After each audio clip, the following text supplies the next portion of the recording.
there's the three outcomes of the pandemic, and so well summarized by a director I used to work with in WHO recently. She posted on this. The one and probably best case scenario is that this truly starts to go towards being a common cold. So about a third of all your common colds out there in the global community are coronaviruses. They were probably pandemics back in the day when we wandered around in tribes on grasslands and things. So they've all eventually, we've got to learn to truly live with it because it's incredibly infectious, but very little impact on a person, and therefore we don't actually have any kind of public health control when it comes to that. So that's one option. It will take many, many years, or if not decades, to get to that point if that's our future.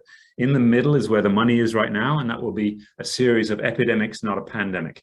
It's purely semantics, but pandemic means it's hitting multiple regions of the WHO, and WHO has very weird regions around the world, but it has to hit them all at once. And the problem with that then is supply chain for rapid antigen tests and PPE and other things get constrained.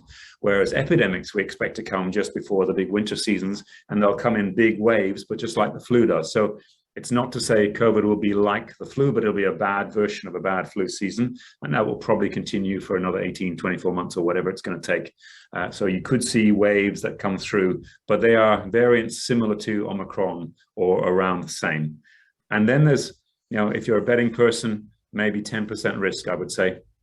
Maybe that's a bit too pessimistic, but there still is a credible risk of that third option. And we get a variant that puts us back to April 2020.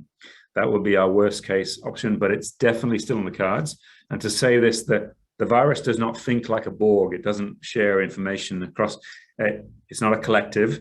It just cares about reproduction. And so anything that gives it an advantage doesn't give a crap about its host. So if it causes more or less severe illness, that's a bit of a fallacy. It doesn't necessarily give it advantage for reproduction to be less damaging to us.